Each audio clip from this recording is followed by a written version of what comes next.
Morning. So, wake up to Rodney.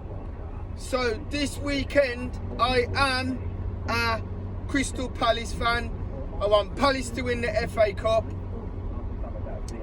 I think it'd be brilliant if I think Palace have done well all season. I think they got great players, and one of my best mates growing up was an Eagles fan. So you know, let's see the Eagles fly, yeah. Right. So today's episode is about happiness, and the reason why I'm bringing that up is because, well, there's a load of reasons, and let's talk about them. If you're the type of person who relies on other people or other people's actions for happiness, you don't understand what happiness is. So this, for me, this is my interpretation of happiness. Happiness is a choice. You choose to be happy. Yeah, you're happy. I'm gonna sneeze. Your happiness is based on your reaction or your interpretation of what's around you. It's a sunny day, serotonin, I'm happy. I'm driving a car that I love, I'm happy. Now, if something happens to that car and I no longer own it, or I've sold it or whatever,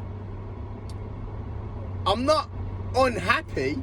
Yes, I might be disappointed, but that doesn't mean I'm unhappy. Does that make sense? Because I'm not relying on the car for happiness, yeah? Because it's my decision to sell the car or to whatever. It's your decisions that make you happy, not anything else. So when there's a relationship, oh, my husband should make me happy or my wife should make me happy. No, they don't. If they do, that's a bonus. But you should be happy because you've decided to be with that person. That's where the happiness comes from.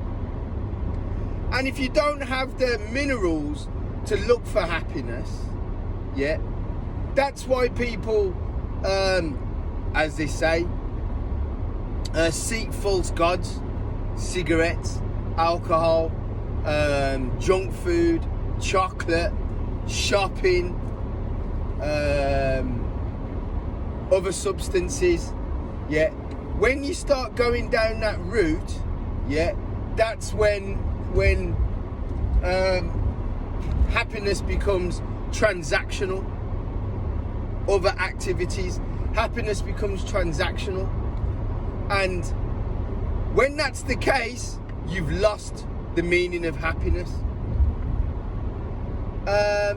It's like when people say, let's say, it's like when, and I only ever hear this from women, by the way. It's like when some women say, when they've just split up with their partner or they've just got divorced, right, it's just me and the kids now. It's just me and the kids. And I'm like, well, who was it before?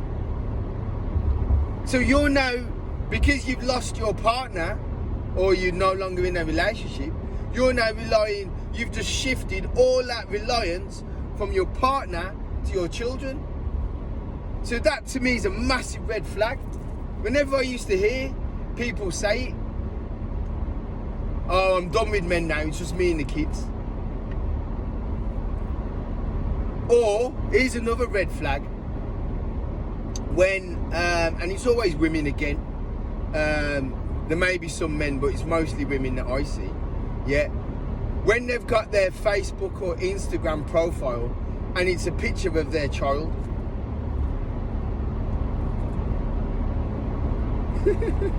Why? Might as well just put a picture of Bart Simpson. Well, why are you putting your children on blast? They haven't got a say on it, have they? So what are you trying to hide? You're trying to hide the fact that you're unhappy about something. Now, actually am a advocate. You know, people on TikTok, for example, there's a lot of women who do all this karaoke singing, or they're quite well invested in the frontage, yeah, and they do their videos with a lot of the frontage on show. I actually think that's good. And the reason why I think that's good is because if that makes them happy, I know why they do it, because they get loads of attention. Even, you know, so think about it like this. You do this video with a lot of frontage, and I've seen them as I scroll past. On a live, they'd get like 3, 4, 5,000 people watching and just making comments, you know, you're beautiful, you're gorgeous, whatever. It's just every time one of them comes through, it's just to someone who might not be in the best physical shape, might not be happy in other parts of their life. They are happy when they're on TikTok live because they're receiving love. It might be artificial love, but that's irrelevant. It's attention and it's positive. So I'm fine with it. I am completely fine with it. Is it throwaway? Yes. Is it, are they actually talking? There was one woman who did it and she was just washing up. She was just washing up. So, you know, the people who watch this, fair play to them, because they're missing something as well. And if that gives them some joy and it's harmless, that's fine. You know, I can only speak for myself. What gives me true happiness is going out and taking photographs, being outside, searching for that holy grail of a photograph, which is a buzzard flying. You know, there's so many of them. I'll see a buzzard today. I've seen one already. Can I get a picture? Do you get what I mean? But we need to stay, like, it's like getting a new car will make me happy. It won't. It's a short happiness. So being happy has to be the fact that you've worked so hard that you can afford to buy whatever car you want. For example, that's happiness. Happiness is the fact that you've got people who love you. That's happiness. Happiness is the fact that you're, you know, you've got your health, for example. You can afford to eat. And when you become grateful for the things that you know, you've finished your course, you've got your degree, or you've got your apprenticeship, or you've got your job, or you've got your certificates, you're happy because you've achieved an achievement, something that makes you a better person. You've bought a book, you've read the book, you've finished the book, you've contributed, you've given, you've helped, you've listened, you've attended, you've liked, you've looked after. And it's linked to winning. You've made the choices, you've made the right choices, and those choices have paid dividend. And if they've paid dividend, yeah, then you can be happy, because you know that your sacrifice was worth it. You know that your commitment was worth it. And that's why I say happiness is your decision, because you decide to make those decisions. You decide to discipline. You decide to work hard. You decide to use the gifts given to you. You decide. And that's why when people make mistakes in relationships, yeah, I was talking to a police officer, ex-police officer, who now does finance for the police, and or finance advice consultancy, and her ex-husband was a Fed. So at one point she was in love, she thought it was the best thing ever, she's married a policeman, but it ends up they're not happy. She's not happy. So she made the decision to leave. Now, so long as she didn't do it in a vindictive, malicious way, then that's amazing. Because they realise that they're no longer happy, I'm just leaving. People can make that decision. It's heartbreaking. But if you make that decision and you make it not because you think someone else is going to make you happy, because they're not. They're not. No one else is going to make you happy. Only you make you happy. And the more people who realise that, the better this world becomes. Because, I'll give you an example. And I need to do a separate podcast on this. Yeah. Kids, young kids who smash things up. Smash up bus stations. Smash things up. Steal things. Whatever. And they blame, councils have closed youth centres. I can't even remember what they're called. They're that closed. Well, I've worked at about 20, and all 20 of those have been shut down. Why?